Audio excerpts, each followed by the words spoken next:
Previously on The Devil on G-String. 魔王は人を手にかけることに何のためらいもない。 I nodded with a disgusted expression. The more I hear, the more I sigh. He is no longer the Kyohei I once knew. The strong, kind older brother who played video games with me. Mau's aim is to free my father, Samejima Toshikatsu. となると、傭兵を雇って武器も資金も潤沢にある魔王の行動は脅迫でしょうね。どこぞに爆弾を仕掛けたとか。 Either that, or take hostages and hole himself up in the Sannou Corporation headquarters. They both nodded at what I said. 助かります。では、全員私がいいと言うまで両手を頭の上に置いてください。そう、そのまま。部屋の隅に集まってください。 So Maya encouraged everyone to follow my orders. 指示に従ってください。彼は本気だ。随分と素直ですな。いつかこんな日が来ると思っていたよ。なぜなら君は魔王だからね。机の下にある非常用ボタンを押さないのですね。 So Maya feebly smiled. 警察の SP ですら瞬時に殺した君たちに警備会社の人間が太刀打ちできるとは思わんよ。今川先生もバカな考えはおやめください。 Imagawa had his arm to his chest, looking for a chance to get something from his pocket. He was most likely trying to get in contact with his bodyguards waiting outside. I was satisfied with the results. Now, there are 3 places in this building we need to secure right away. I hear Sami's rough breathing beside me. このままじゃ追いつかれます。 Even now, Usami is composed. Thanks to her composure, she was able to notice the incoming footsteps above us. This isn't a game of tag. They're blazing down here with amazing speed. Usami, you keep running! On our landing of the stairwell, I suddenly stop running. できません。 Just do it! Our pursuers are already just 1 flight of stairs away. I can hear them breathing by counts. ハザイさん。 Stop fucking around! This is no time to be arguing. I frantically run up the stairs I just bolted down. Usami's sobs reach my ears. Yes, this is suicide. I'm making an unarmed stand against gun-toting terrorists. What a silly way to die. But it's rather fitting for swine such as myself. The officer couldn't even speak up. The items that the two men at his side were holding weren't mere toys. A group of 3 men were randomly firing off submachine guns, as if to spur on the people running about in panic. Blankets of black smoke covered the sky. The screams and cries reverberated without end. Before his very eyes, the sort of Middle Eastern riot that you might see on television was unfolding in all its horror.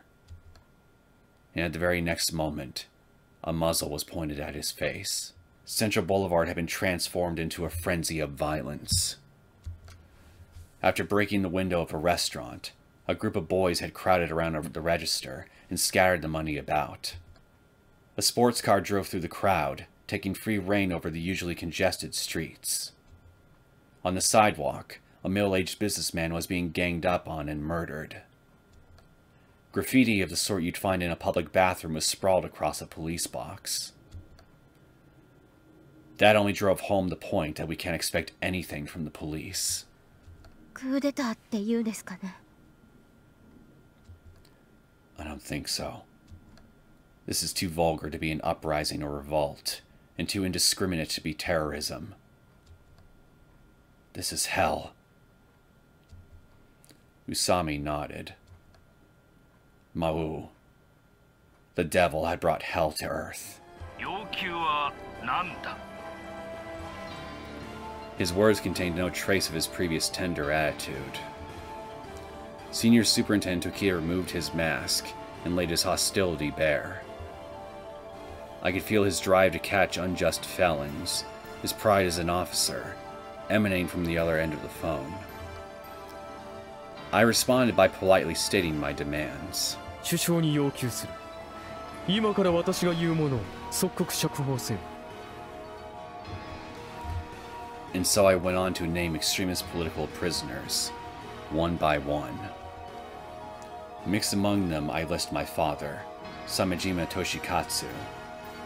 After all, he was a man who had been, long in the past, suspected of being involved with extremists. ここはまずいです。 She's right. Running into a building with only one exit isn't going to do us any good. Feeling a bit dizzy from lack of oxygen, I kicked my legs into action once again, crossing over the floor covered in shattered glass. Over there! おそらく魔王が警察の突入を躊躇させるためです。誰が一般人で誰がボートなのかわからない状況では警察官の動きも鈍るでしょ。 Yeah, I guess. But none of that really matters now. All we need to do is make it out of this hellhole alive. Well, at least things are looking up. We look like kids and all, so we should be able to get through this just by laying low. ええ。 She didn't look fully convinced. けれど連中の中に我々を知っている人間がいれば話は別です。浅井さんはよくセントラル街をうろついていたでしょう。自分もバイト先のドラッグストアの看板娘として有名ですから。Uh-huh. I still think we should try to hide here until nightfall. わかりました。繰り返す。不当に逮捕された同志たちを解放せよ。 I gave him my demands. 今から8時間の猶予を与える。8時間以内に誠意ある回答を期待する。さもなければ我々はこの町が焦土と化すまで破壊をやめない。今川を筆頭に多くの人質が命を落とすだろう。 At first glance, it may seem a tad silly to bring up hostages when hundreds of people have already died in the chaos along Central Boulevard, but that is not the case. The life of a member of the Diet and the life of a citizen are vastly unequal in value. I know of at least 3 huge enterprises, a railroad company, and a road management company that will lose out on certain perks in the event of Imagawa's death. Now then, what sort of counterattack can I expect out of Tokita Yuki's father? The look on that face was completely alien to the student on the basketball team that I had been familiar with. てめえはじっくりなぶり殺してやるよ。 Suddenly, I felt a pressure at my back. My sight flashed for a moment. My head burned like it was on fire. Ugh! My vision was soon engulfed in darkness. I thought I heard Eiichi's shrill voice, but I couldn't even lift a finger in response. And so it continues. Greetings, my name is Neosekken, and welcome back to my Let's Play of The Devil on G-String. So, I think we're all of still the same opinion on this situation that we're currently in, right? That things are so godforsaken awful right now that the only thing that could probably reasonably save us is the Polish cavalry. Are we all of that opinion? Because I'm certainly of that opinion myself at the moment. Not good. Things are not good. And if that wasn't bad enough, I'm now being held captive against my will, along with Eiichi of all people. Can't get much worse than this, if you ask me. Anyway, Haru, I hope you're faring a lot better than I am right now, cause, well, if I wasn't in hell before, I certainly am now that I got my little green-haired bug man right next to me. I hope Kyosuke is alright. Consult what I just said in the past 2 sentences. Usami Haru was concerned over the boy who had sacrificed himself to save her. She was unable to escape the clutches of that angry mob thanks to him. He may put up a cold facade, but he really is a hero when backed into a corner. She wanted to contact him immediately to make sure he was safe, but for whatever reason, her calls wouldn't connect. No matter how many times she dialed his number, she never got through. Must be the gods of convenient plot, not convenient plot devices. This isn't really convenient, come to think of it, but either way, I'm pretty sure the author is sticking his rear end between your guys' signals, so good luck getting in touch with each other for a while. In the office district, just a short walk away from Central Boulevard, there didn't seem to be many thugs hanging around. But in their place, she spotted a man in military garb carrying an automatic weapon. Perhaps he was one of those mercenaries Yuki had spoken of. Seeing as Haru only had spotted one so far, there are probably relatively few of them in this operation. However, the man she did come across did not play games. He killed indiscriminately and without pause, never bothering to give chase. After gunning someone down, he simply continued his patrol unaffected, keeping a sharp lookout. The gears in Haru's head were ready to turn at a moment's notice. Ever since that bombing at the Moscow theater, ever since that day she lost her mother, Haru's anger and hatred toward Mau never left her for a minute. The fact that Mau had posted a professional here implies that this region is more important than Central Boulevard. Reasonable assumption. Next, she simply needs to understand why. As Kyosuke mentioned, Mau's objective is the release of Samejima Toshikatsu. Presumably, the main hostage is the politician, Imagawa. She also knows that Sannou Corporation employees are being held captive. The terrorists likely intend to kill them to serve as a warning to the police. Will the police really accept their demands? Police jurisdiction does not include the premature release of incarcerated convicts. However, Mau must already know this. He's not the sort of man to cause this perverse uproar without even the remotest chance of success. Then again, perhaps he's using terrorism on such an unprecedented scale in order to sway the government's decision. Naturally, the police will stand by their tenets. They will not negotiate with terrorists. So then, what could be stopping the police from charging in when there have been multiple civilian casualties already? Contributing factor number 1. The majority of the rioting mob is composed of minors. Contributing factor number 2. The police have likely not secured a satisfactory insertion point. Contributing factor number 3. Imagawa's location has not been confirmed. The first contributing factor is a perfect example of Mau's pathological caution. Though Japan does occasionally see crimes committed by minors, it's still a minor fraction of the juvenile delinquency of the West. This situation, however, is severe enough to warrant calling in an assault team. To top it off, the children involved have barricaded themselves in a contained area. Needless to say, the police higher-ups who are calling the shots must be scratching their heads on this one. The second contributing factor gives birth to a number of doubts. Let us assume that each of the land routes into Central Boulevard has been barricaded. Even so, is an entirely flawless barricade even truly realizable? There must be at least one weak point in the defenses. If one wanted to cut a swathe through downtown, there are a number of available methods. Off the top of Haru's head, an armored vehicle could crash through a building, or explosives could blast through a pile of sandbags. Thus, the cause of the hesitation would ultimately have to be Mr. Imagawa. Haru herself was not very familiar with him, but he appeared to be quite the political big shot.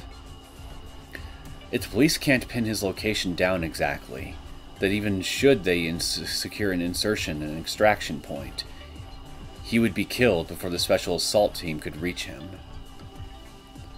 And therein lies the reason for why Maou chose to create such a wide buffer of devastation around him.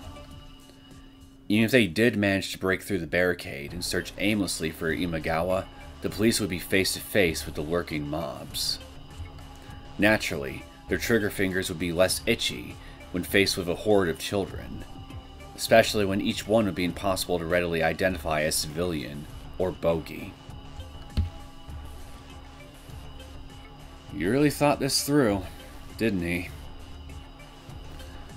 Just then, Haru thought she heard Kyosuke's voice. Come on, Usami. What are you thinking? He's got a point, Usami thought. Really, what was she thinking? She should be devising a plan to reunite with Kyosuke as soon as possible, and maybe even escape this hell. Let's just go home and listen to some classical music. Honestly, she didn't want to listen to classical anymore. Kyosuke would no doubt ask her to play the violin again.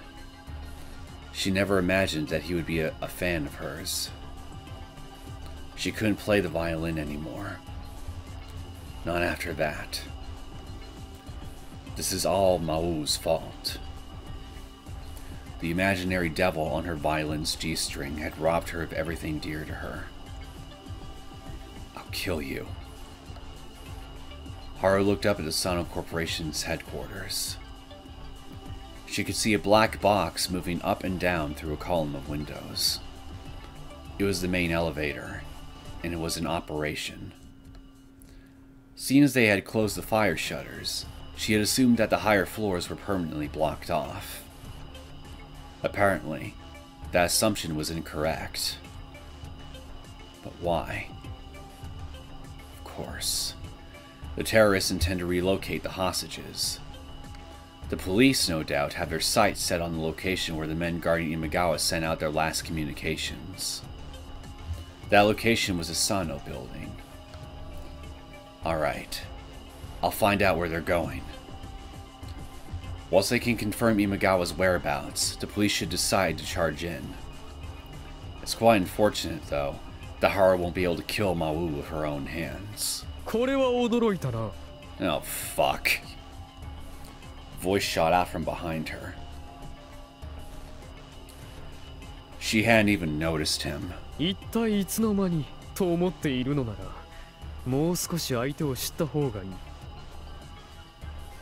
Maou looked down on her with his usual overconfidence. At his side was the Caucasian she had seen the other day, pointing a gun at her.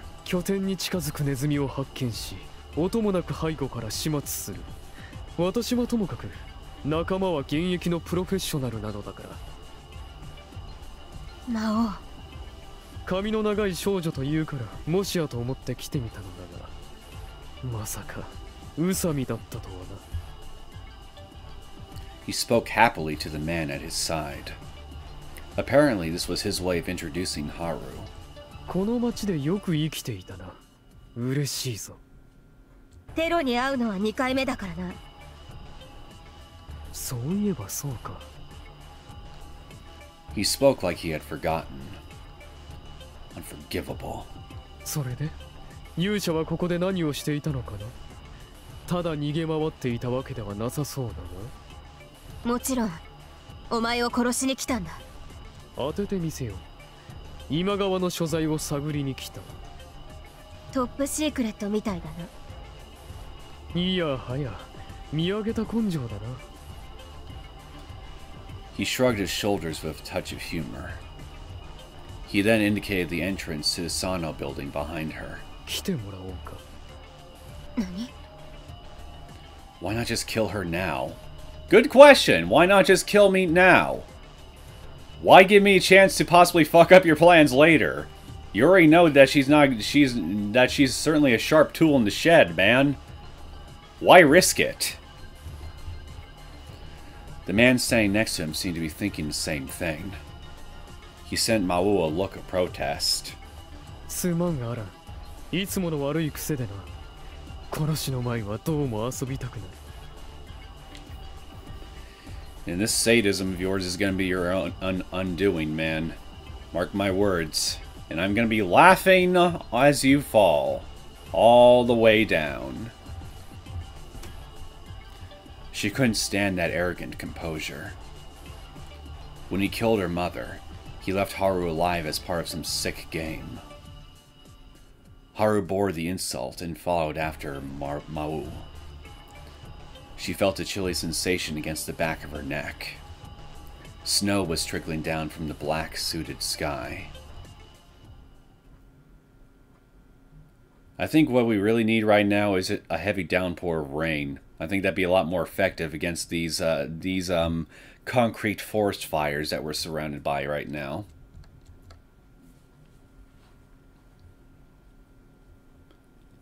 I was awakened by the sound of a heavy iron door closing.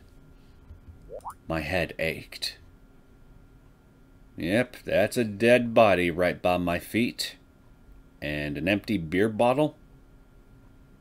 Oh no. He drank too much and his head exploded.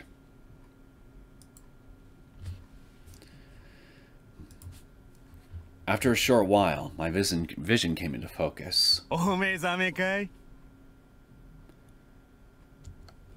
Hashimoto wore a faint smile and cracked his fingers.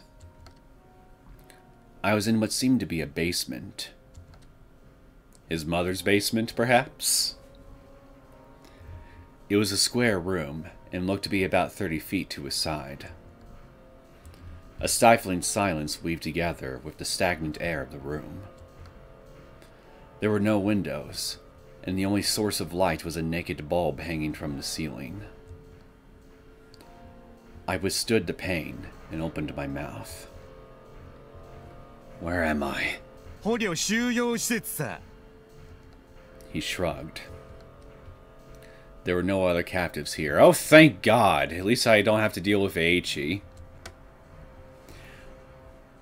The only other things I can see right now are the cigarette butts scattering the floor, and 2 female corpses laying among them. Wait. That thing I see right here in the bottom right corner is the hand of a female? I don't know. Looks kind of masculine to me, personally. Their clothes had been ripped apart, and their hollow eyes looked in my direction. Did you do this?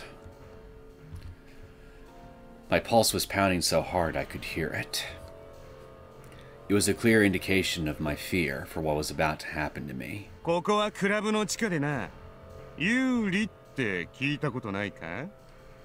First I've heard of it. I think. Maybe not. I don't know. It's one of the bigger clubs in the downtown area. As I recall, it's located on the outskirts of Central Boulevard. I get it. You wait here and ambush people that are looking for a way out.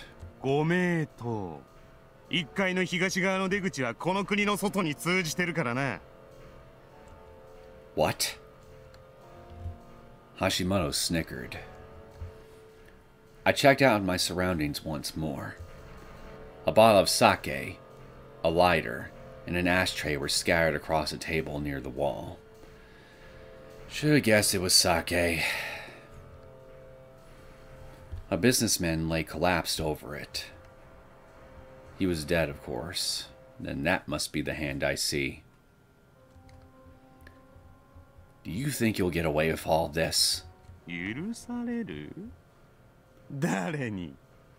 don't know, from God? Jesus? Muhammad Ali? The police, of course. You may be minors, but if you go off and do something this insane, well, you know what's in store, right? Hashimoto just snickered again. The laugh contained a hint of pity, but it was easily dwarfed by the ridicule. How are you gonna get away this time, huh?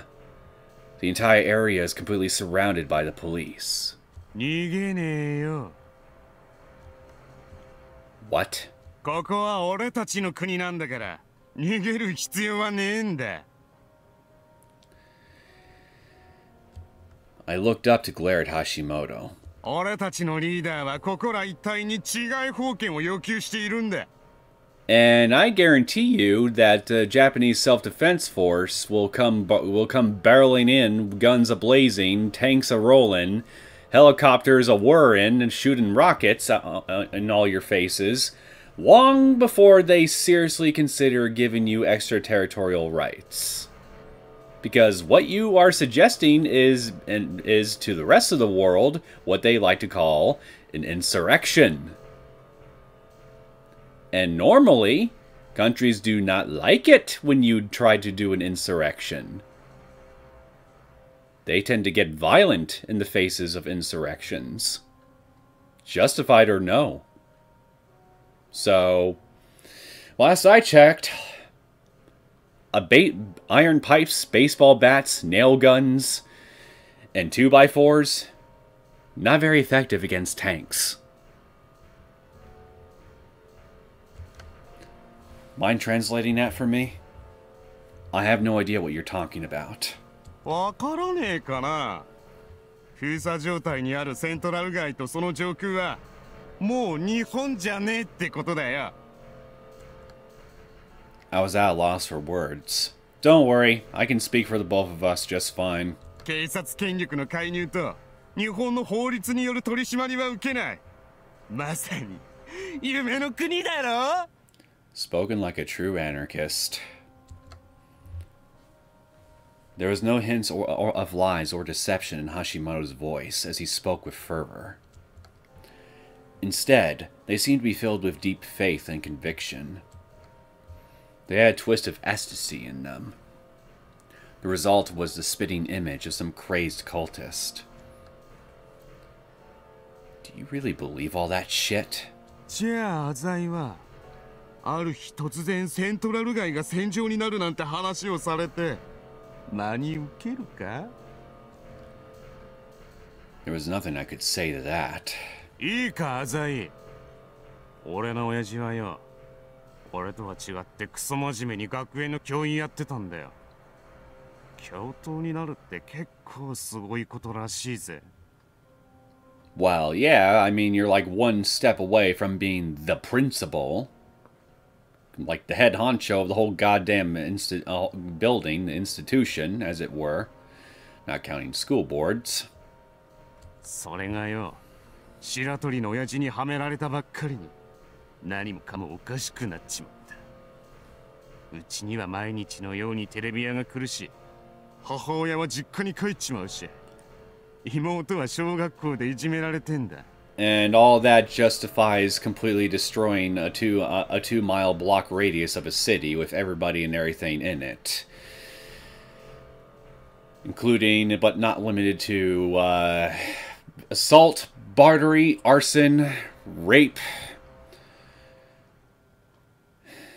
Honestly, we could be here a while when it comes to the possible list of crimes that you and your buddies have been committing ever since this whole thing started. But bottom line, all that justifies this, huh? I mean, well, no. I mean, this justifies all that. I got it backwards. I'm sorry. I had a brain fart. Being around you makes me stupid. Listening to you makes me feel stupid. I had a similar experience myself, so I could understand his grief to a certain extent. そんな時によ、ほいっと拳銃渡されたら、つい人でも殺したくなるだろ。 However, I couldn't sympathize with his base nature. Not in this timeline. To a kid in the prime of his youth, pride is everything. You can't let people look down on you. If someone pulls one over on you, you return the favor. If someone screws up your family, then get back at the world by screwing up everyone else's family. Mau understands that part of the human psyche rather well. Okay, but just think for a minute. There's no way you could make your own country. 作れるさ。 Okay, tell me about your plans for infrastructure, for agriculture. Let's start with those, and then go on to all the rest of the stuff that is needed to make a country functional, one by one. You got it all figured out, right? Please, share with me your secrets. First, what would you do about food? You may have enough for another week or so, but what then? Plus, if you break off relations with Japan, they're going to cut off electricity to the area. That's right. You're going to need to get some big old human-sized hamster wheels set up all over the place and start running all day and night with them to keep your city running. Better get those sprinting legs working, boy. Not to mention the fact that your guns are going to run out of ammunition eventually. That's another good point. Do you know how to make gunpowder? And when that happens, this little country of yours will be smashed into the dust. Thing is, it doesn't even need to go that far if you really think about it. All you need to do is just cut off their means of being able to sustain themselves and create new resources, like electricity, like food, etc., and literally starve them all to death. You wouldn't even have to set foot... If it wasn't for the fact that this was a freaking emergency and time was of the essence, you could technically just starve them all to death.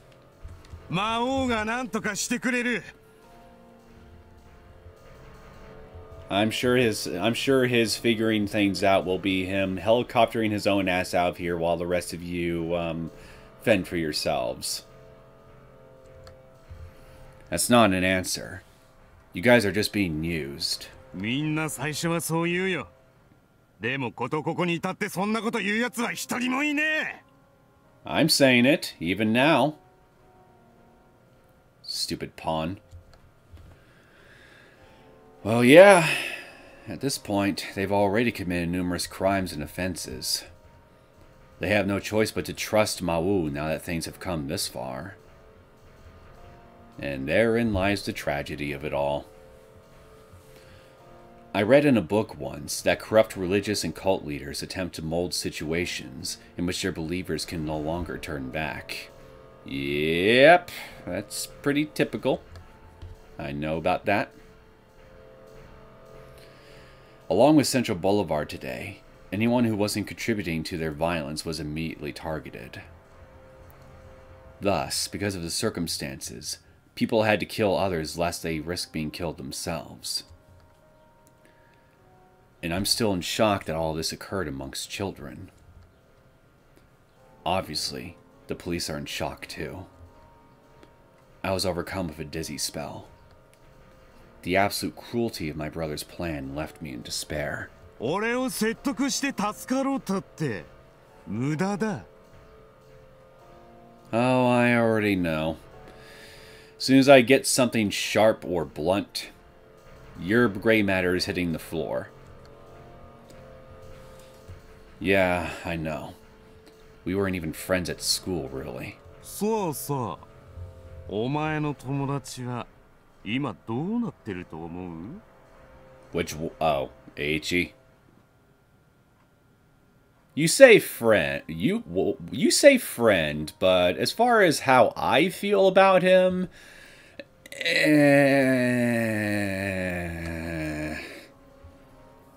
Aichi? 今上の階で伸びてるよ。仲間になる？とか言っといていきなり襲いかかってきやがった。見え見えだっての。マジでバカだよ。あのチビ。Well, I'll give him points for standing up to you guys, but I mean, I'm always gonna be the first to admit he's not the sharpest tool in the shed. He keeps fucking up my plans. Yeah, that about sums him up. My voice was so empty, I surprised even myself. So he's still alive? ああ、これからみんなで面白い見せ物しようって話になってんだ。He spoke with glee. 公開処刑ってやつ？ほら、ネットの裏サイトとかで中東の兵士が惨殺されるあれあるだろ That could apply to a lot of websites. Be specific. I'm aware of it. 今いろんな残虐シーンをよネットにアップしてるんだよ Actually, on すると世界中の人間が俺たちを恐怖するってわけだ Actually, on second thought, don't be specific. I do not want to draw the ire of the YouTube gods. And plus, I really don't need to know where any of that stuff is anyway. Because it's obviously not my thing.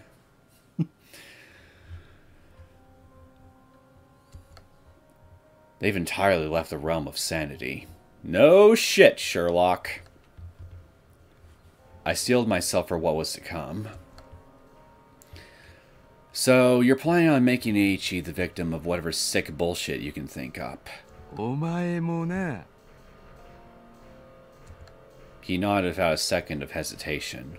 悪いことだってのは知ってるでも悪こそが人を救ってくれるってようやく理解したんだ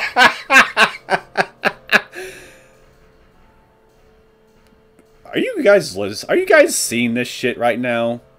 Are you listening to what he's saying? I don't have to explain what's wrong with this line of reasoning, right? Right? Well, you and I may be small fries, but there's one thing I think you ought to know. え I will always be the bigger fry. You're just a tool to be manipulated by a greater evil known as Mau. You're not even trying to think for yourself. I will always be the steak fry to your little small shrimpy crinkle fry. Fuckface. That sounded so much cooler in my head. And funnier. I am sorry for being so cringy. I thought back to my late father. A true villain is one that neither follows nor flatters anyone. A being of absolute solitude. I never really understood that until the last minute either. So don't go running your mouth about shit you think you've realized. Hashimoto suddenly came flying at me. The anger on his face was on a different level than before. His foot left the ground with sharp force. I tried to block it with my hand, but my body wouldn't move like I wanted it to. By the time my brain had time to recognize the dull pain, I had already been knocked against the wall. I was still conscious, but I couldn't breathe. もう一遍言ってみな He delivered a vicious blow to my abdomen. I was unable to form words. Only a moan leaked out as I writhed in agony. 立て I slowly tried to get up. My body felt extremely heavy. I had trouble breathing, like there was something stuck in the back of my throat. I finally managed to lift myself up by planting my hands and feet on the floor. Hashimoto took a step backwards. Fuck. I was planning on charging at him. I released my hands from the ground and managed to make it to my feet. I needed to stand up, move, and get out of here to meet up with Usami as soon as possible. Good fucking luck with that, buddy. You barely are in any shape to stand right now. ボンボンが Back at you, buddy. Hashimoto pushed me down and delivered another kick to my side. Small fry, I continued jeering at him. Oh, I know what to call him now. You are the freaking hash brown to my steak fry. There we go, that's better. Maybe the reason he's flying off the handle so badly is because he just doesn't like my face. Nah, we just struck a nerve. ほら立てよ Oh, I'll stand up. I'll stand up as many times as it takes. but the floor around me was shaky, so I couldn't find a steady foothold. I sprawled forward on the ground, then pushed backwards against my lower body. I planted my feet on the ground, straightened out my knees, and finally rose to my feet. I used both legs to support my upper body. Then, this time it was a punch. As my backside hit the floor once again, I stared up arrogantly at the little small fry. He was the one losing his cool. I chuckled a bit. The swaying of the floor grew more severe, and my ears started to hurt from lack of oxygen. 決めた。てめえは後で火炙りにしてやるよ。Well, that's certainly more medieval. I'm impressed. Hashimoto looked down at me. I meant to insult him as best as I could. Small fry. But I just ended up blurting out that pathetic line. After glaring down at me for a while, Hashimoto left. I heard the door shut, and I was left in silence. It took quite some time, but fighting against the pain and chills, I finally managed to get myself back up. After staggering to my feet, I head for the door, muttering to myself, "This is nothing. Compared to the shit Gonzo put me through, this had no chance of forcing me into submission." Thanks, Daddy, for all the beatings that you gave me over the years. It's toughened me up for situations like this.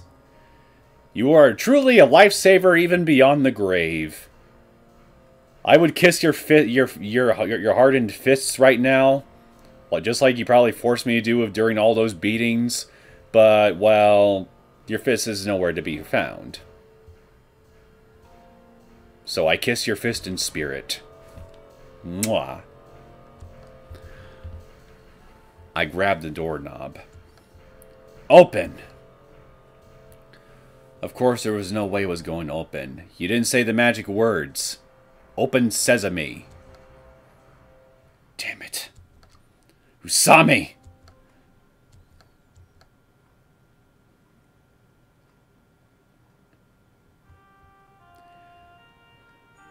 The elevator shelled silently upwards, towards its destination. Inside, just as silently, Mau watched Haru with crossed arms. Haru was similarly watching him, waiting for an opening to attack. Mau was clearly getting a kick out of the situation. He had left Haru unrestrained, and was now simply watching her. You even left her unrestrained. You deserve whatever is coming your way. His grin seemed to scoff. If you've got something up your sleeve, show me. The elevator doors opened. Just beyond a dark, narrow passage, the faded rooftop awaited her. Oh, what you gonna do? Push her off the rooftop? 京介も町に来ているのだろう。それがどうした？ An overcast sky loomed far above her. Nevertheless, the numerous lights on the street below shone with enough brilliance to pierce the thick clouds of smoke. ここで京介と出会ったらしいな。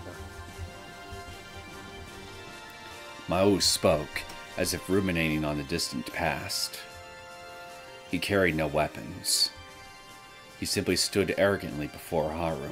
何の真似だ、魔王。お前の死に場所を演出したいと思ってな。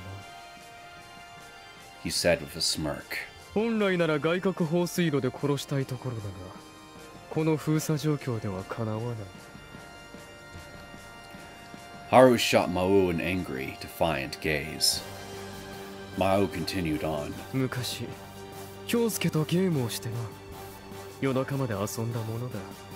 ロールプレイングゲームとかいうジャンルらしい。それがなんだ？勇者と魔王が最後に戦うのはちょうどここのように誘惑のある場所なのだ。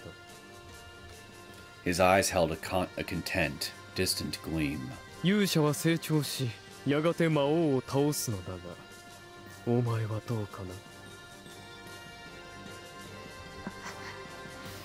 私の10年は復讐が全てだった。対象は国家であったり、浅いゴンゾウであったり様々だが、憎悪の中心にいるのはいつも宇佐美だった。それは私も同じことだ。お前が私の人生を狂わせた。私を殺すというのか。京介の兄である私を。Haru's expression tensed as hesitation attacked her. 京介がかわいそうだと思わないか。あれは私を慕っていた。私が死ねばきっと少なからず悲しむことだろう。Maybe that would have a more emotional impact if it were not for the fact that, well, you tried to kill him yourself not too long ago. So clearly the brotherly love hasn't been mutual for quite a long time, as your actions have thoroughly demonstrated. I mean, there's also the fact here that, well, you've pretty much written him off ever since you found out that he got picked up by Azai a while ago, but details. Point is, since the feeling's not mutual, fuck you. この後に及んで命乞いか。いいや。He replied, shaking his head. お前だって悪を犯そうとしていると教えてやりたかっただけだ。そんなことは分かっている。Mau's eyes flooded with enough hatred to nearly push them out of their sockets. 宇佐美よ。どんな人間も最後まで自分の正しい世界に生きて死んでいくのだ。She knows that. Even as they speak, Haru's heart is ablaze in an attempt to justify her desire for Mau's destruction. Whenever one succumbs to violence, one turns to that beloved weakness known as justification. Whether the victim be a heavily armed terrorist or a helpless little girl, once a person has killed someone, he or she will always seek righteousness in the act. 人はいつまでも同じ感情を抱いてはいられないという。私も時にはお前を許そうなどと考えないでもなかった。親は親、子供は子供と当たり前の主張が両親に語りかける。Haru shared that particular experience. There had been sleepless nights in her life, nights where she considered releasing this asinine revenge in favor of a normal life. だが結局は憎しみが勝った。父が言っていた。春という少女を殺さなければ宇佐美に思い知らせてやれないと。Did he actually say that though? Last I checked, that's a particular line of reasoning that you've concocted yourself. The girl Haru was drawn to speak up. 私も結局はお前を追うことをやめられなかった。バイオリンケースを開くたびに母の無念がよみがえる。Mao nodded in understanding. It was the most profound nod thus far. Perhaps he was seeking some backwards sort of reprieve. Just as he had hated Haru, he wanted Haru to hate him in return. In any case, Haru herself felt a twinge of relief upon hearing of Mau's hatred toward her. There was no rest for the wicked on this chain of revenge. なあ宇佐美、この世で最も長生きする感情は憎悪だと思わないか。だからこそ何千年の昔から戦争が絶えないのだ。Haru didn't know whether she agreed or not. もう一つくらいはある。Mao grinned. He knew what Haru was going to say. Hatred was not the only thing ruling Haru's heart.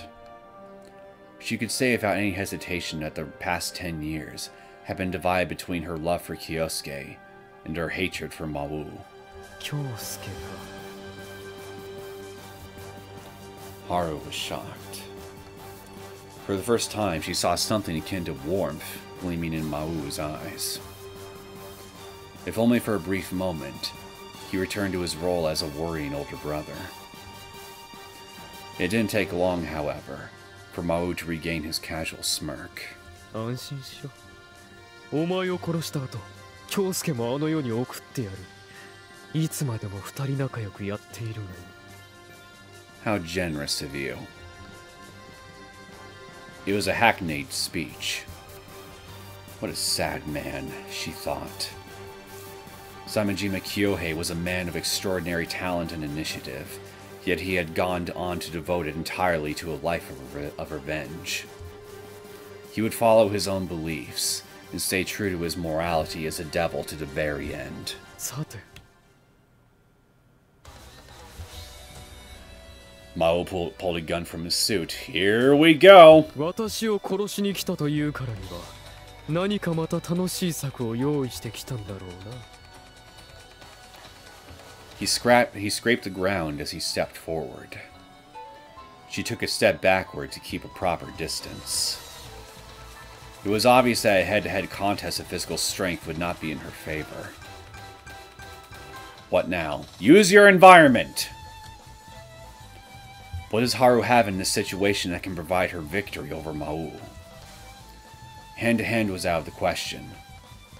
She had no weapons. Perhaps there was something on the rooftop that could be used to distract Mau's attention. No. Mau would be extremely familiar with the entire building by now. やはり首を絞めて殺すか。Yes, this arrogance is Mau's greatest weakness. He could pull the trigger or call for his comrades at any time, yet he chooses to play with his adversary. Even so, it would still be difficult to escape this situation. Mau had cracked a tongue-in-cheek joke about setting the stage for her death, but the rooftop he brought her to was indeed a death trap with no escape. So why not try to find a way to snare him in the death trap instead? Try to find a way to toss him over the roof. The bloodlust he exuded made it clear to Haru that this was no game. In contrast, Haru was completely unprepared. Haru was pressed backwards. Each step she took, Mau closed on her equally. お前は高いところが得意だったようだな。Haru had at last been cornered to the rooftop fence. She was unable to think of a means of counterattack. Urged on by gunpoint, she moved along the fence. Is this the end? Just then, she heard a roaring above her. The Polish cavalry? It originated from a helicopter. They probably belonged to a news station. There were no signs that they had noticed the commotion, nor was there any guarantee that they would come save her if they did. Nevertheless, it was enough to distract Mau for a moment. He looked to the sky. Now? No, wait. It was an invitation. As if to confirm her suspicions, Mau spoke. チャンスではなかったか? Mau suddenly charged at her. Haru searched for a means of escape. Excuse me.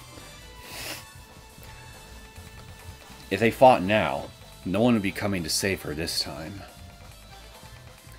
But the rooftop had no cover of any sort, and Mau was much faster than Haru.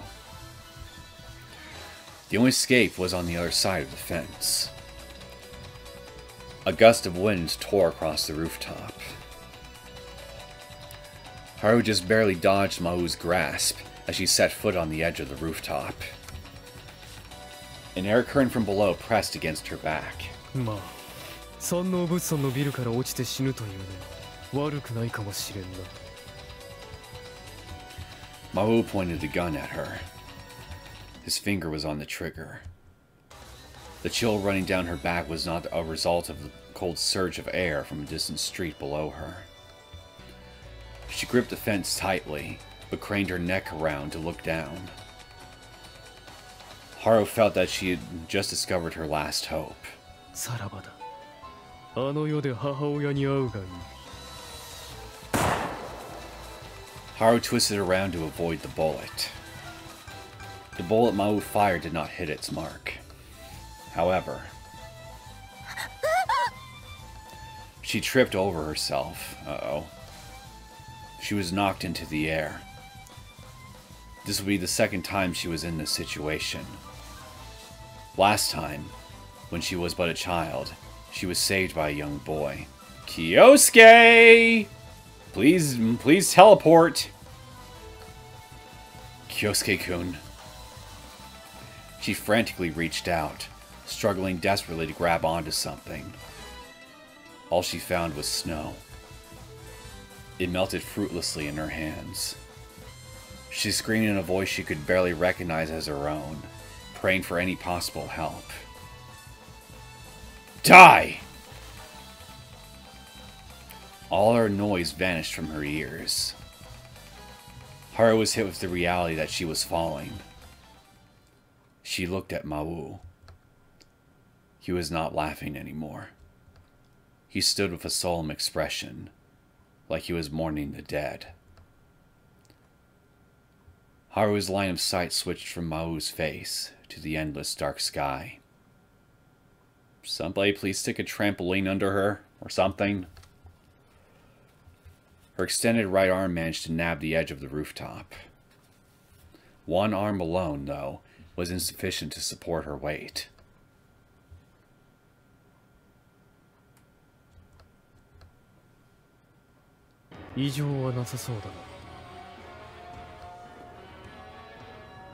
After Sannou saw me fall from the building, I came to check on the hostages. There's no way she's dead.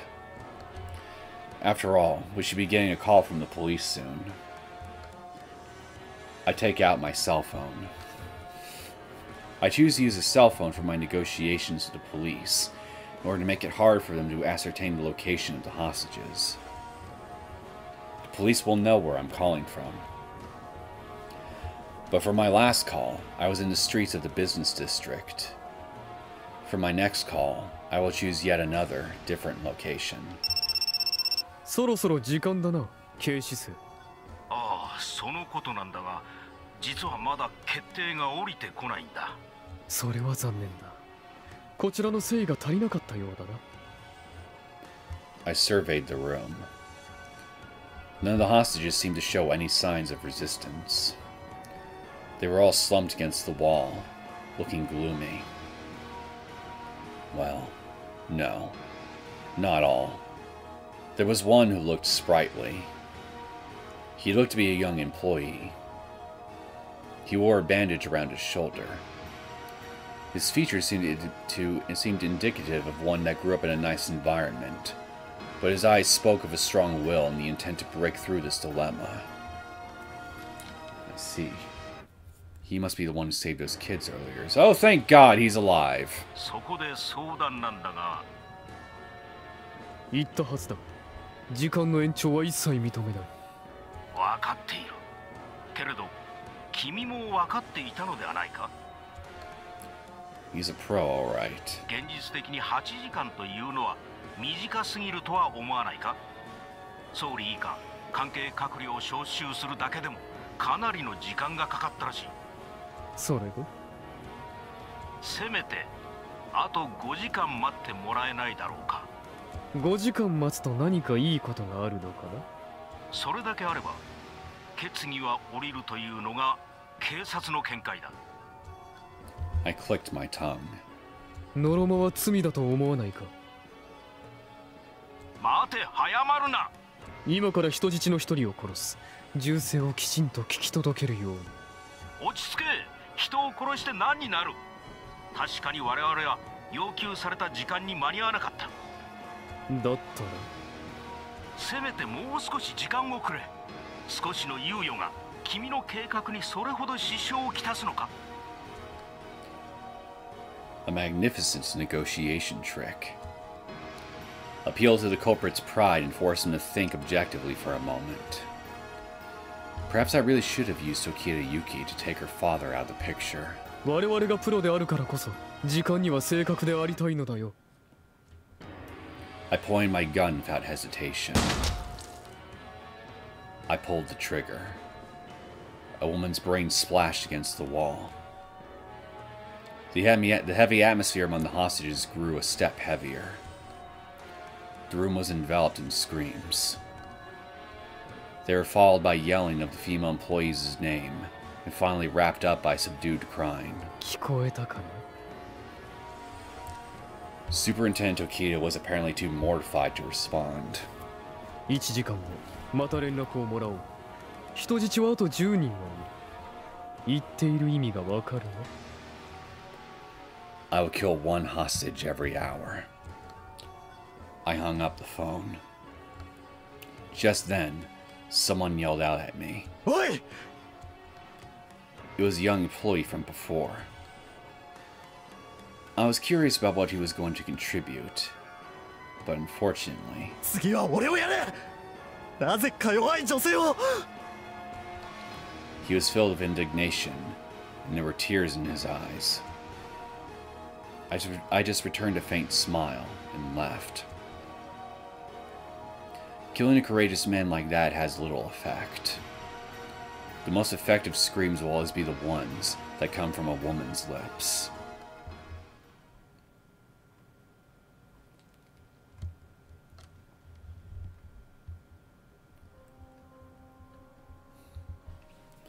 Naturally, the door to Hashimoto used to leave was locked from the outside.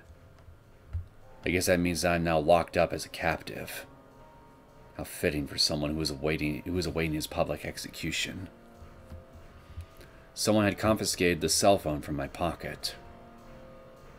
I can't call for help. And besides, Usami and Eiichi are the ones who really need help right now.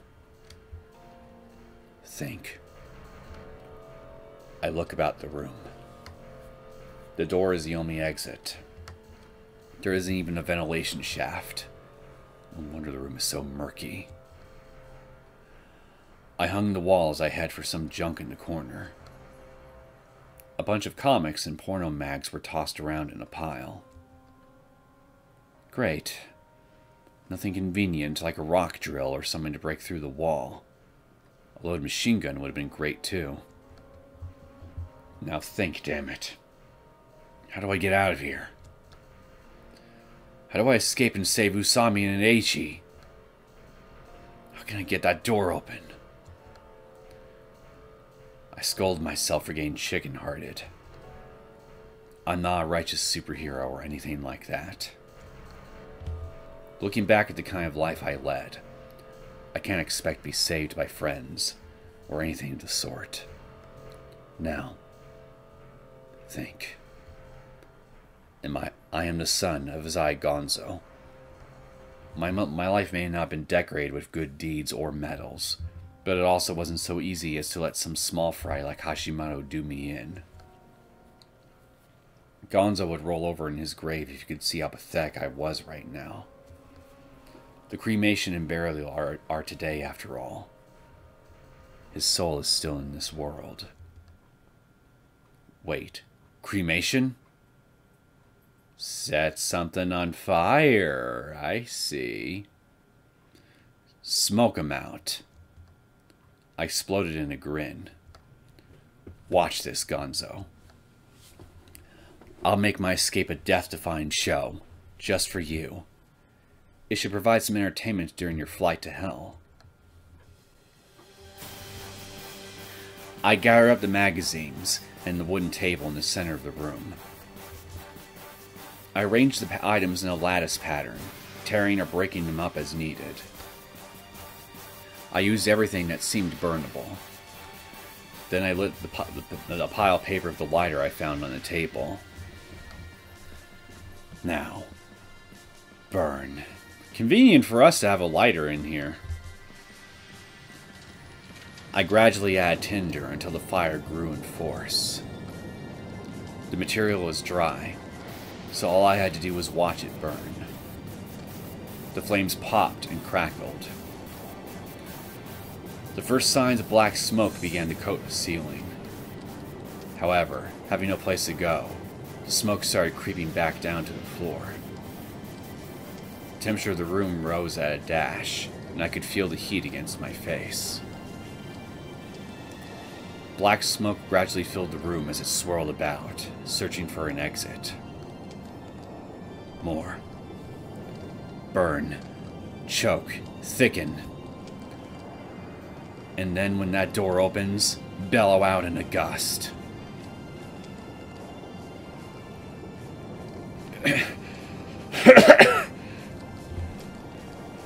I coughed at the oppressive offense to my lungs. I couldn't even keep my eyes open. The air was starting to thin out. As the force of the fire weakened, the smoke grew ever thicker.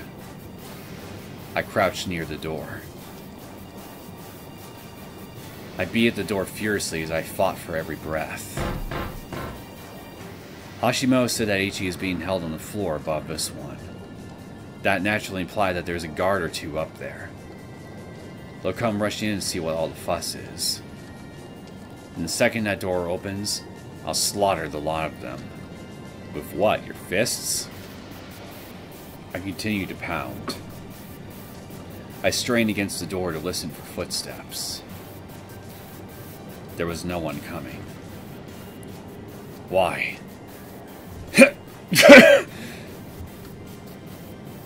Water started pouring from my shut eyes. Get the hell over here! Why aren't they coming to see what's wrong? I beat the door with all my strength. My fear manifested as sweat rolling down my back. What if there's no one out there? What a comedic way to die. No shit.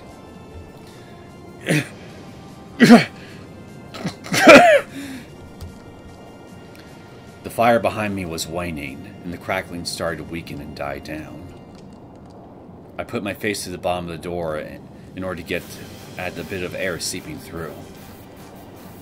I can't afford to stop pounding, but my right arm won't move the way I want it to.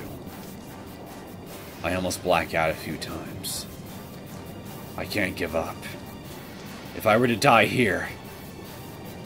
I made a fist so tight my fingernails dug into my skin.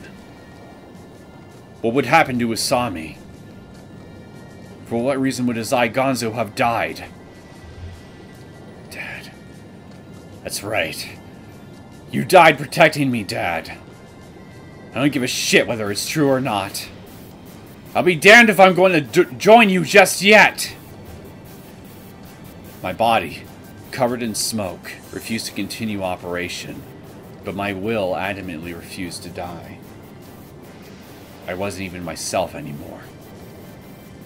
I had just become an animal, desperately beating at the door. I had to teach them a lesson. I had to teach them that pissing on me means pissing on Azai Gonzo. I burned with hatred to fuel my anger. My memory was starting to get fuzzy. That was when I first realized the fresh air coming through my nose. My brain cells suddenly reactivated, and my consciousness became clear. It felt like my body belonged to someone else. The right hand I was using to beat on the door was now beating against air. Smoke bellowed out in gusts. The door was gone. It was finally opened. I heard a jumble of footsteps.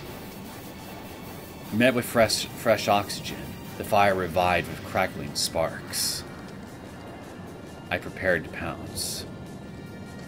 I heard a flurry of shouting. Water. Put it out. It was the chirping of my prey. After standing up and checking the direction of the smoke, I subdued my reason. It had no place in the actions that would follow. I charged with all my strength. I saw 1, 2 hyenas. They flinched at the sight of me. I swung my arm and sank my fist into their faces. I then dashed to the side of them, not even waiting for a scream. I made a beeline for the stairs. You should have closed the door and locked them in! The kid who tried to grab my arm from behind was met with a sharp overhead kick. A dull throbbing graced my arms and legs on multiple occasions. Each time it did so, a scream accompanied it. I'm not particularly strong. These boys' resolves were just particularly weak. Brutality is the very element of a wounded beast. Once again, dark smoke ran along the ceiling in search of an exit. But this time, I chased after it. I raced the smoke to the first floor. I bumped into someone, and it turned into a struggle. My body instantly reacted to his voice. The air in my lungs fueled my burning hatred. Unabated coughs, unabated tears, unabated groans leaked out of us. The ceiling and the floor twisted and blurred. Headache, nausea, upset stomach, lack of oxygen. Burns on my throat, burns on my organs, chills, fever, infection, internal bleeding. My body used delirium to beg me for mercy as I infringed upon the small fry before me. If you want to kill me, then go ahead and try it! I'm not sure how many times I hit Hashimoto after that. But one thing is certain. To the bitter end, the one motivating force of mankind is and always will be anger.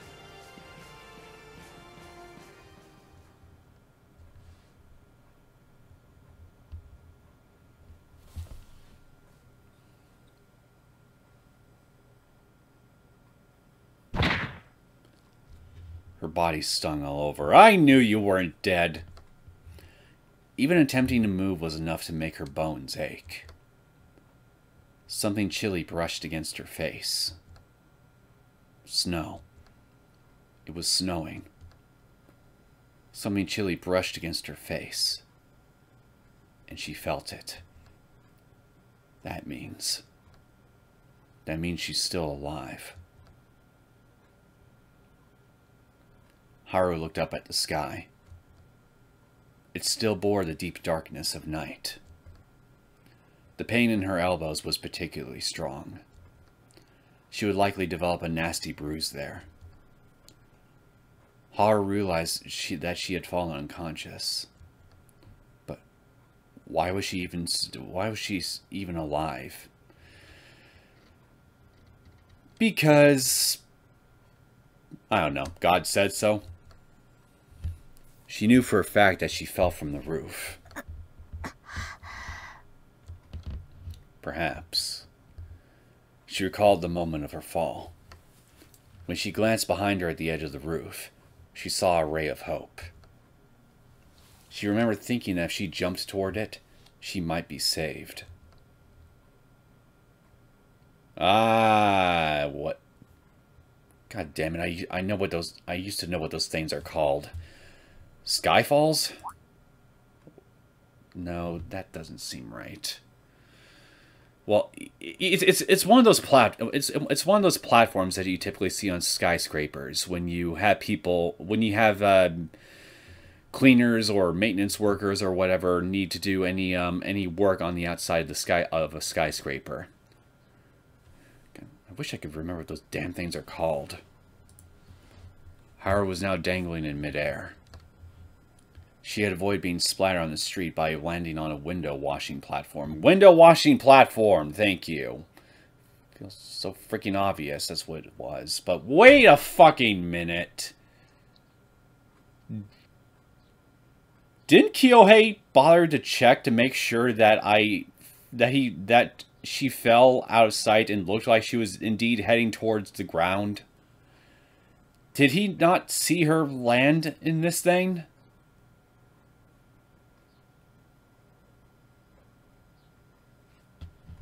How? It was suspended no farther than 15 feet from the rooftop. Just 15 feet? Seriously, why didn't he check?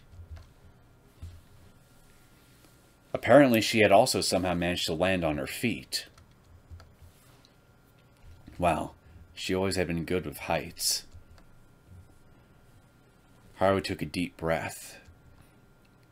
Each heavy gust of wind struck fear into her heart. Another thing I just thought of.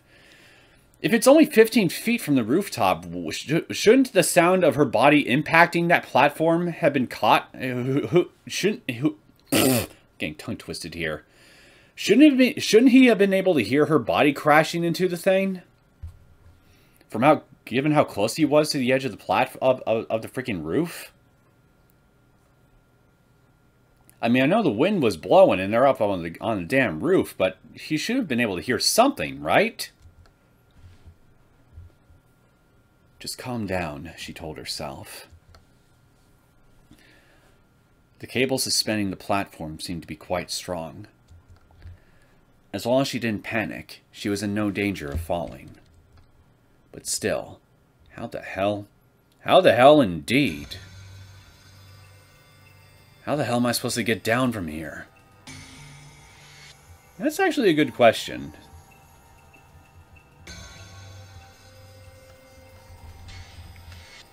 Mr. Somea asked softly, despite the gun at his back. これから皆で大型バスに乗っていただきます。当然、今川先生も一緒です。観光気分ではないのだがね。ご安心を。10分もすれば目的地に到着します。And that destination will be your new confinement area. It would be dangerous to keep the hostages in the same location the entire time. Seeing as the incident began at the Sannou building, the police will have done their homework on it. That likely wouldn't even be necessary, as they should be familiar with Imagawa's schedule for the day.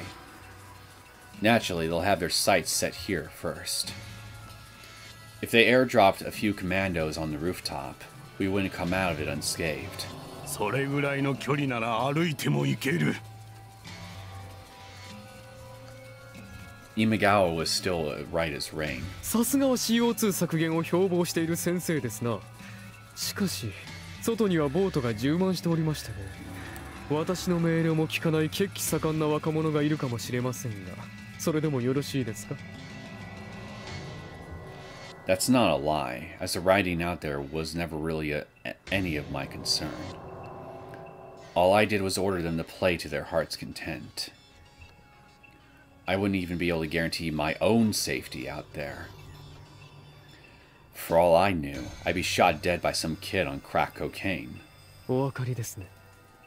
では、出発しましょう。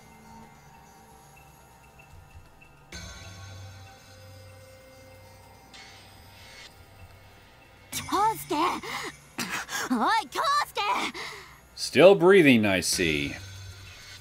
My fists hurt. Heavy, irritated breathing bothered my ear. Huh?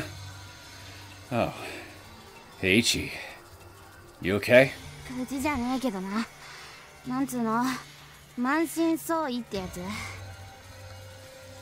Where's everyone else? みんな逃げたよ。火事だから。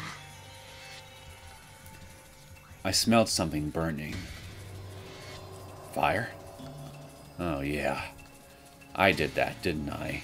Yes, you did, you little pyromaniac. I had Hashimoto pinned down on the ground. He was moaning, and his face was swollen something awful. Suits him perfectly well.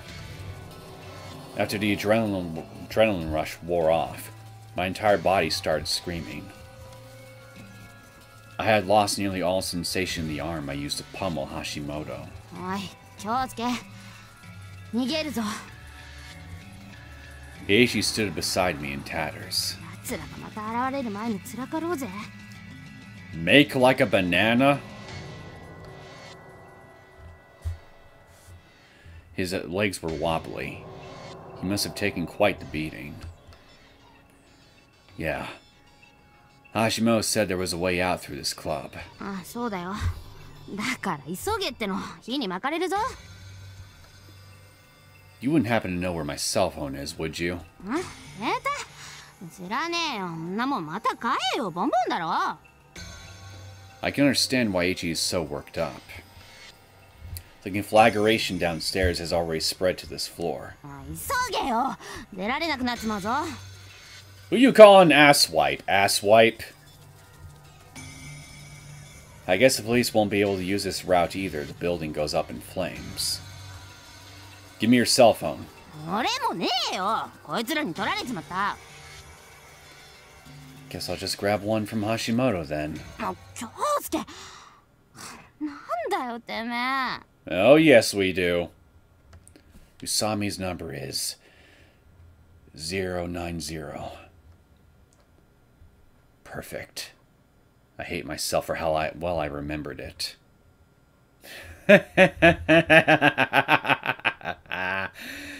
And I am feeling very smug over that little fact right now.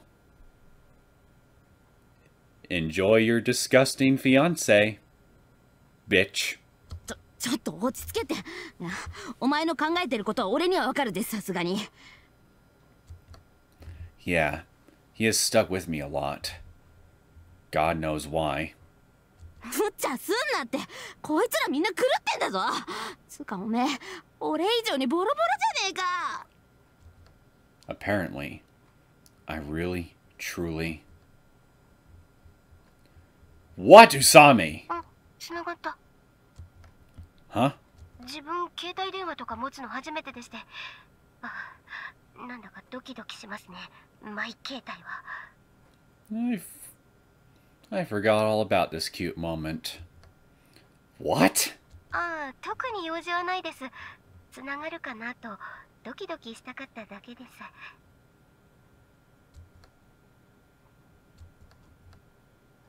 ですからちょっとだけでよろしいんですがね。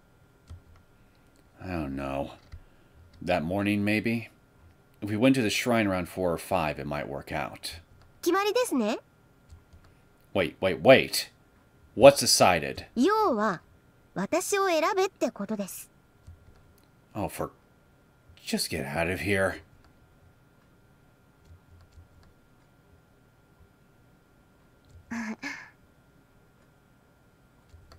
You remember squid hair, don't you, Kyosuke?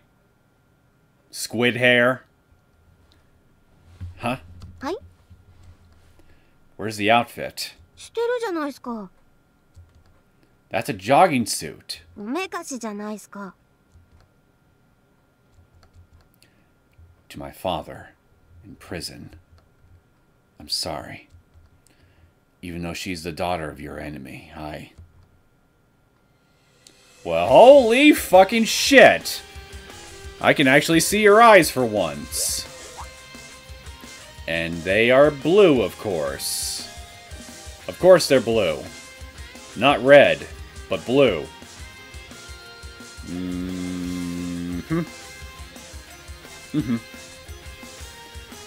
Not gonna dwell on that right now. Ichi, you go on and get out of here. I reached into Hashimoto's breast pocket as he lay unconscious. I feel something hard and rectangular. Alright, found his cell phone. ホスケよ。なんでわけわかんねえよてめえ。今なら逃げられるんだぞ。Yep. 警察に任せておけって。俺たちみたいなガキがどうにかできる話じゃねえって。You're probably right. But the police are caught in one of Mau's trademark stalemates right now. 女か。そんなに女が大事なのか。That's not it. 分かったよ。じゃあ、俺も。No, you fucking aren't. You're just gonna slow me down. No thanks. You're useless. You'll only slow me down. Finally! Something you and I can agree on for once. I ended up overstating it a bit. Sorry. I meant to say that you should get out of here and go straight to the police. They'll be dying to get any information about what's going on in here. Well, yeah, that's also true, but he really would just slow us down. I mean, this is Aichi we're talking about. I'm worried that if we lugged him along with us, he'd find a way to epically screw us over somehow. Just shut up and get going already. There was a familiar gun laying on the ground. Presumably, it was the one Hashimoto had been carrying. I picked it up and pointed it at Aichi. It's called love, bitch, and you're damn right it can be terminal. Sorry, man. He spoke solemnly.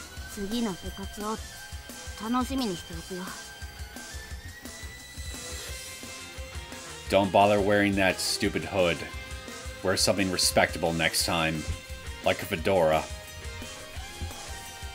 Aichi ran to the door. I should get out of here too, before I become smoked meat. You should leave him here. Let him become smoked meat instead. Hashimoto was coming too. I smack him across the cheek.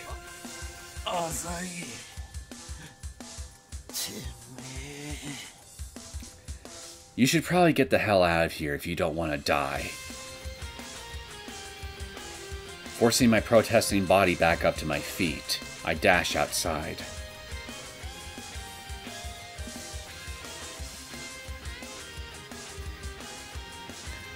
Haru heard the sound of an engine from the distant streets below. It looked like it could be a bus. The large vehicle's cabin lights were on, and it sat idling in front of the Sannou building. The lights betrayed the silhouettes of nearby people as they boarded the bus in a line. Those must be the hostages. She should make sure to note where this bus drives off to. Her cell phone suddenly rang. Oh, now we finally got a clear signal. The surprise almost made her slip and fall. The platform shook in protest. How did you know it was me? I'm calling from a different number.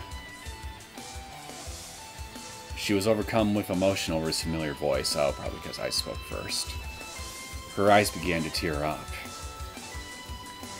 He asked if she was alright.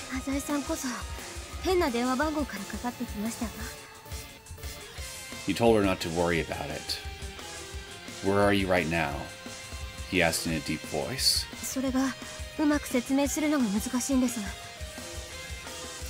Haru briefed Kyosuke on the current situation. She told him about falling from the roof, and how she had survived by jumping to a window cleaning gondola. Gondola! That's what it was! Gondola! She also made sure to add that the gondola was now a bit shaky.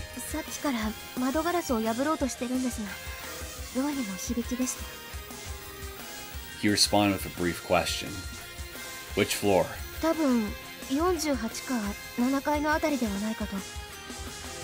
Got it. His voice left her again after one last short statement. Just sit tight. She found herself dumbstruck by the time the call ended. Don't tell me. He's coming to rescue me? Just then, the platform shook violently. One of the cables supporting it made a nasty groan. Might want to hurry! Must be a result of the impact from Haru's fall.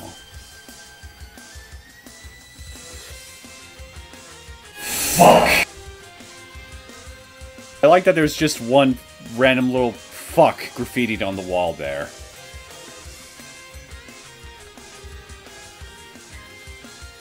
I made my way along the streets to the Sannou building. I drove my battered body forward, one step at a time. My right hand held Hashimoto's unwieldy gun. Unlike him, though, I had a bit of experience with firearms. As long as I was within point-blank range, I'm confident I wouldn't make the critical mistakes he did. Central Boulevard was enveloped in silence. I guess everyone had finally gotten tired of rioting. There were quite a few survivors here and there. A woman peeking out of an upper story window immediately closed the curtain upon meeting my eyes. I guess that sums up my appearance at the moment. Ah, Haribi! Fancy running into you here. A number of men suddenly appeared from a dark alley. They were Yakuza from the Sonoyama group. Well, the office is located on Central Boulevard, so I suppose it shouldn't come as a surprise that they'd get wrapped up in this. Good to see you're safe. They wore an assortment of different weapons and apparel. Among them was a shirtless man holding a sword, and a man in a suit with sunglasses and a gun. Even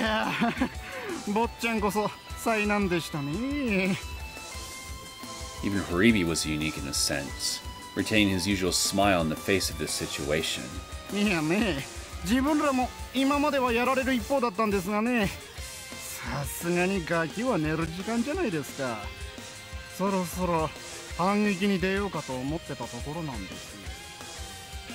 I see.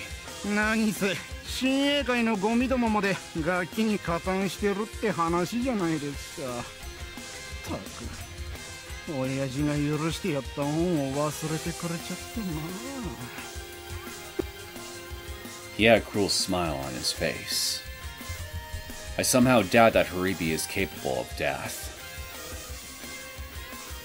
Looks like we won't be making it to Dad's funeral. そこですわ。親父の死に目に会えなかったばかりか、葬式にも顔を出せねえとあっては末代までの恥ってやつでしたね。I shook my head. Azai Gonzo doesn't need some formal funeral. The look in Haribi's eyes changed. He's probably pissed off right about now. In fact, I know he is. The beast is wailing in anger. Can you hear him? I don't need a goddamn funeral. Just get out there and slaughter all who would oppose me. Well, Haribi? Can you hear him?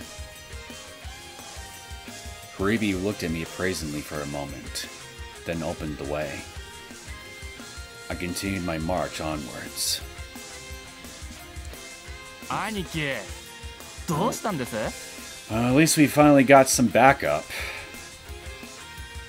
いけねえいけねえ。この堀部、ついぶるっちまって。I know. Thanks to a little funny emotion called love, the boy's balls have finally dropped. Kind of brings a tear to your eye, doesn't it? はい？一瞬。親父が地獄から帰ってきたかと思ったぜ。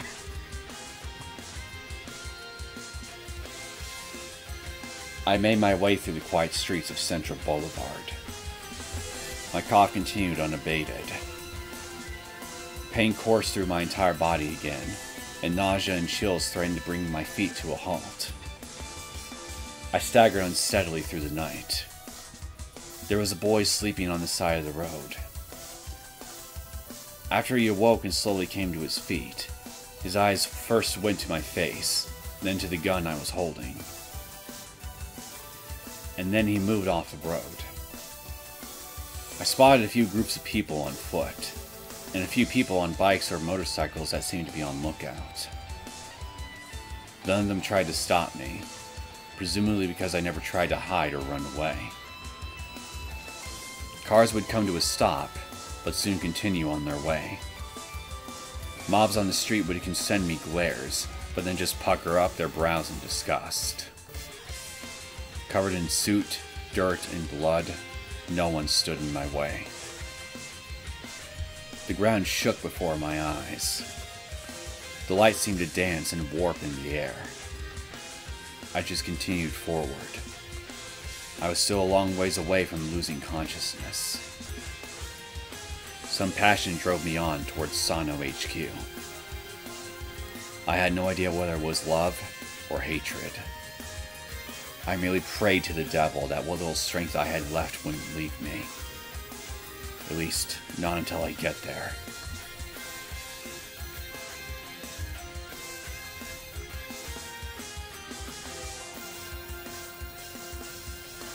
One of the 4 cables supporting the platform had snapped. I can see that.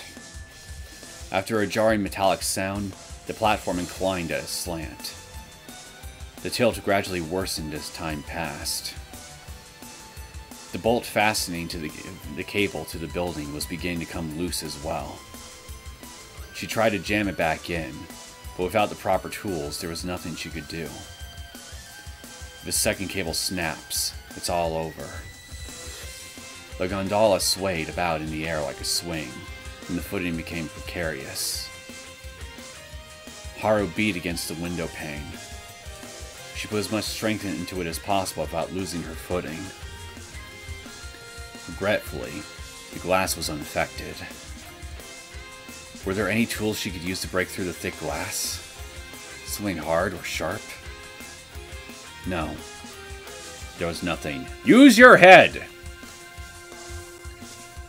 Haru almost fell off the platform in panic.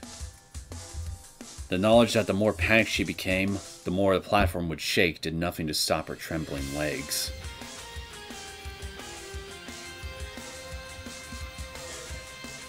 I made it. I looked up at the skyscraper. The sky was dark, and I could not spot the platform Asami spoke of. Wait a second.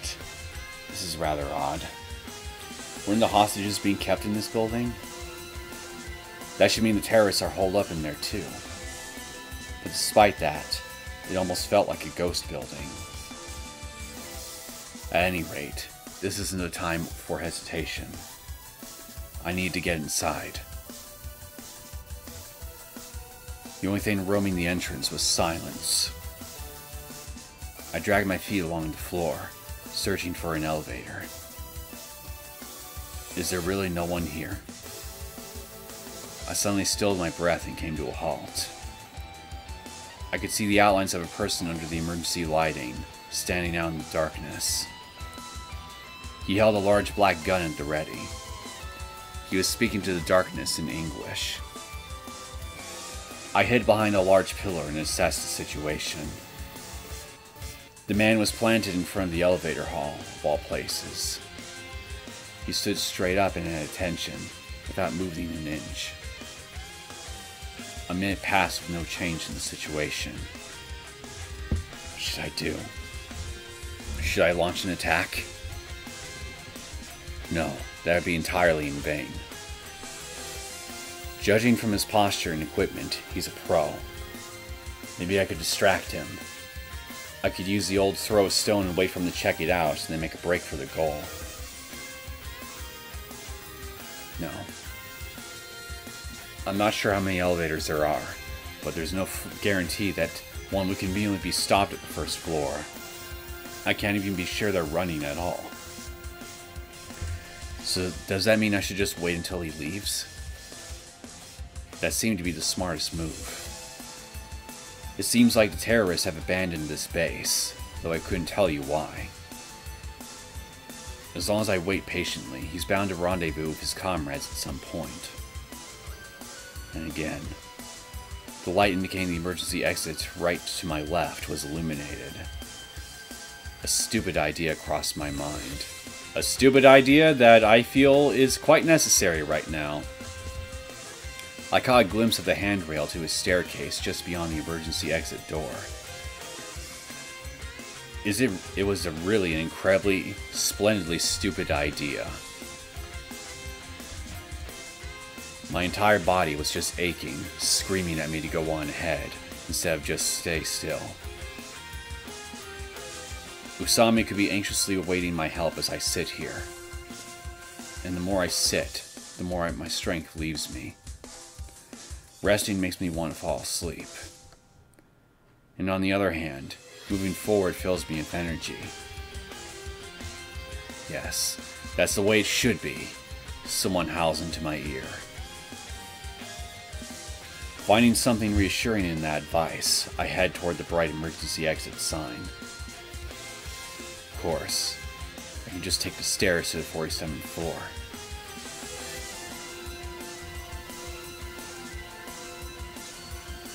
しもし、浅井さんですか? Unable to contain herself, Haru dialed him on her cell phone. What is it? He bluntly replied. 自分だいぶやばいなと。今どちらです? Inside the building. She could feel the ground shaking beneath her. ちょっと正気ですか? テロリストが立てこもっているんですよ。 If they are, then they're mighty understaffed at the moment. That's right. She had just seen a bus loading the hostages a short while ago. Thus, there's no reason to guard this building anymore. If she just waits a little longer, help will arrive. エレベーター動いてるんですね。 Beats me. Are they not operating? Come to think of it, she recalled seeing all the lights in the building suddenly turn off. It's also possible that they left a lookout here.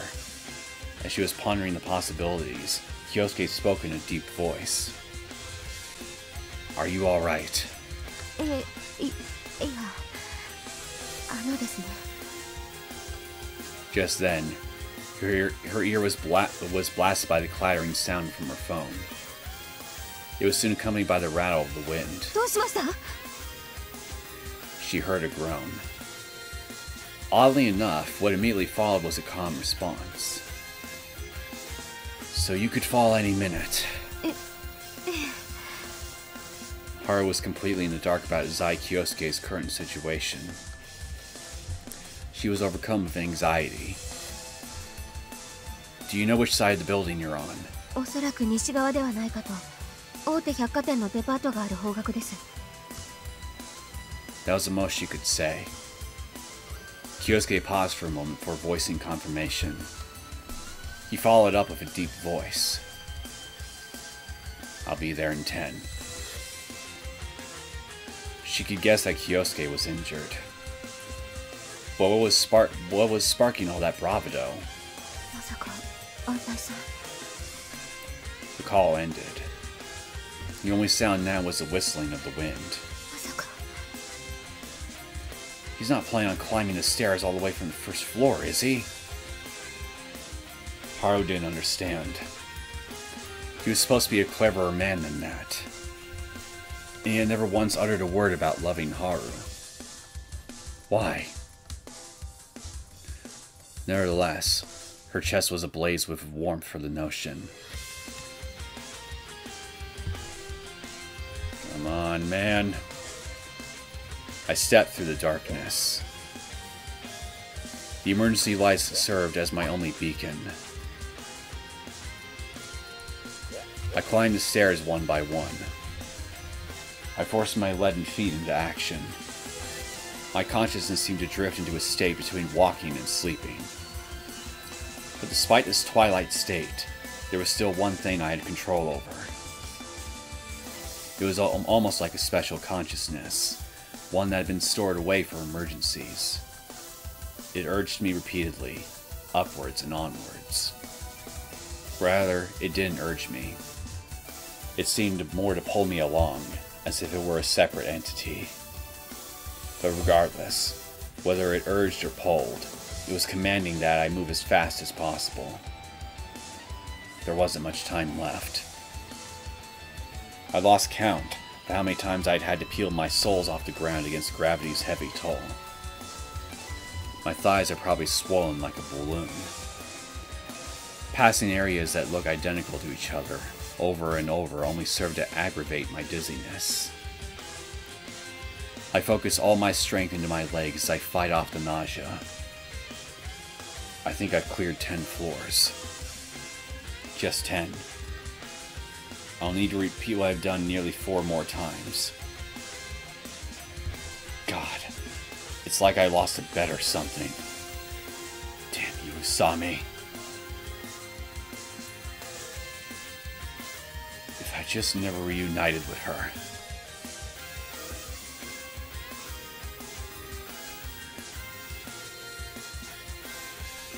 Multiple times now, I nearly tripped over my own feet and tumbled down the stairs. I leaned against the wall and almost passed out then and there. This is more than just drowsiness. This is a distilled darkness trying to envelop my entire head. Out of the corner of my eye, I see a number written on the wall. 26. Ugh. Come on, man, you can do it. I'm still just on the 26th floor. I couldn't hold back my groans as they pierced the darkness. My teeth chattered from the harsh chills. Still, I hadn't been brought to my knees just yet. Even if I was just barely, I was still standing.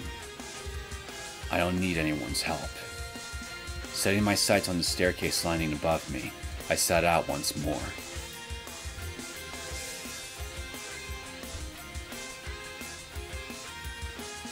The tilt grew steeper, its shift heralded by the creaking of twisted metal. How much longer would it hold up? The tension, cooperating with that terrifying force called gravity, had pulled sweat across Haru's face. The fear that any subtle movements could upset the balance of the gondola, however, erased any thoughts of wiping it away. She simply stood and watched the window, picturing the moment that he would show up on the other side. Think, is there anything she can do in this situation? Sometimes Haru doubted whether or not she had the right to be loved by Kyosuke. Has he really forgiven her? After all, the one who brought his life and his family to ruin was her very own father. Was it acceptable for her to just sit in fear, awaiting her prince like some damsel in distress? Haru calmly looked over at the cable that was on the verge of snapping off. What would happen if it snapped? The horizontal footing would become vertical. The platform's main face would be unusable, leaving only. Haru carefully made her way to the front of the platform, then placed her foot up upon the bar that housed the cable mounts. She didn't know if there would be any point to it. If it came down to just the two cables, the platform wouldn't last much longer anyway. It would only delay the inevitable. No. He said he'd be here in 10 minutes. She had to believe in him. Haru took a deep breath and decided to wait for her savior.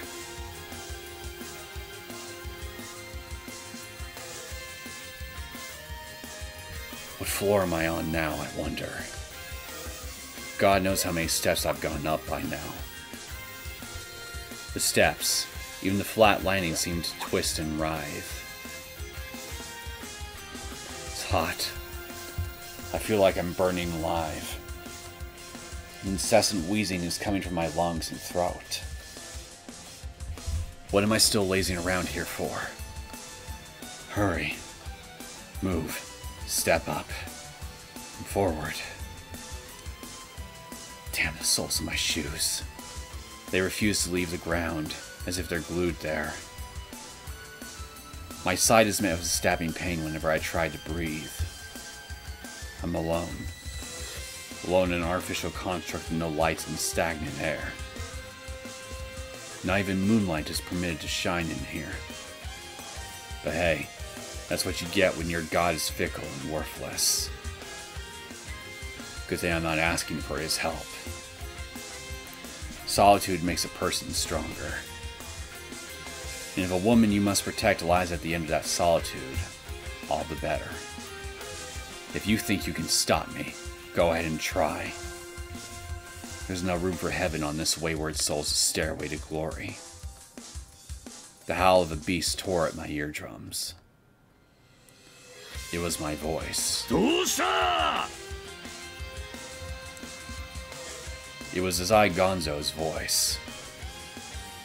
The turbidity of my consciousness forced me to mistake my own voice. The monster of fear that had pervaded my entire being roared out. I moved forward. Shoulder the karma of your mother, who died squashed like a worm. Bear the sadness of your brother, who went mad with revenge. And go forth to your enemy's daughter. My head bumped into something.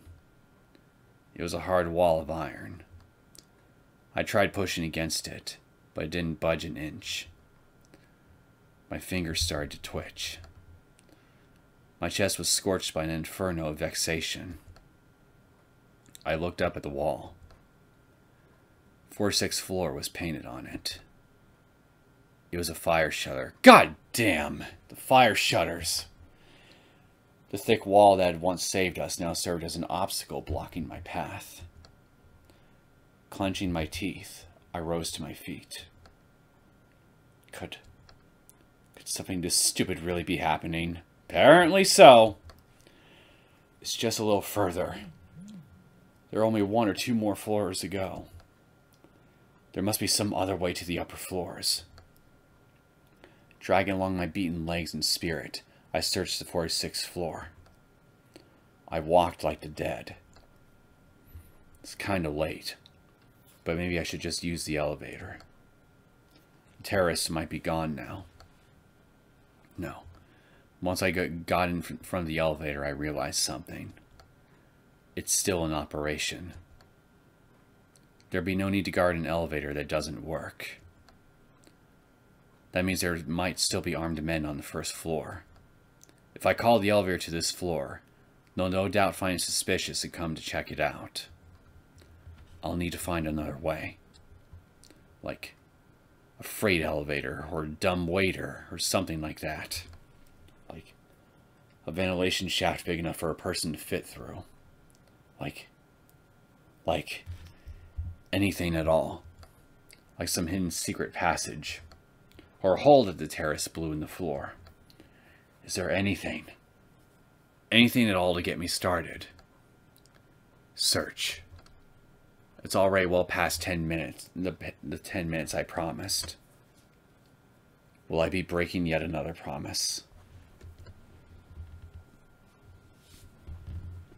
Usami. I bet she's placed her faith in me, even now. And yet, God damn it!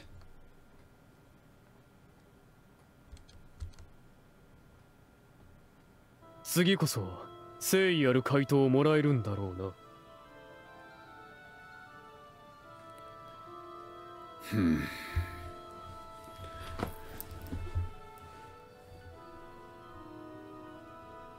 You know what? I think I'll just go ahead and end things here. Gut instinct is telling me that this is probably a good place to stop, because we probably don't have that much further left to go before we get to the very end of this thing. And we've been going for almost 2 hours already, so I guess we'll find out whether or not we can successfully save Haru in the next episode, and then from there, go chase after Big Brother. But let's be honest here, we know he's gonna save her. We're at the very last minute, and we're gonna get a nice, big, beautiful CG picture showing that beautiful moment in all its glory. And I will be doing my little golf claps. And finding any opportunity I can to mock Kyosuke for his love of squid hair. I'll never let that little bastard live this down. Anyway, I hope you guys enjoyed this latest episode of The Devil on G-String. If you did and you want to see more content from me, feel free to subscribe to my channel. I will see you all next time. Take care.